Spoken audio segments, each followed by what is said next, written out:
تعالى بقى هنشوف في الفيديو ده أفكار وعلوم وابتكارات إبداعية خارقة للطبيعة. خلينا نشوف ونركز إزاي عود كبريت هيشيل إزازة لتر.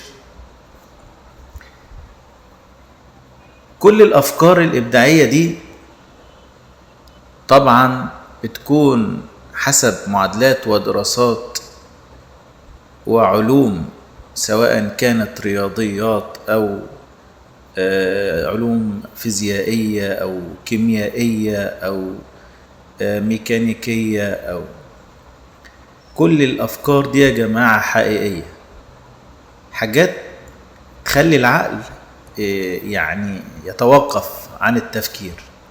شايفين ازاي المنديل بشوية مية هيرفع كوباية؟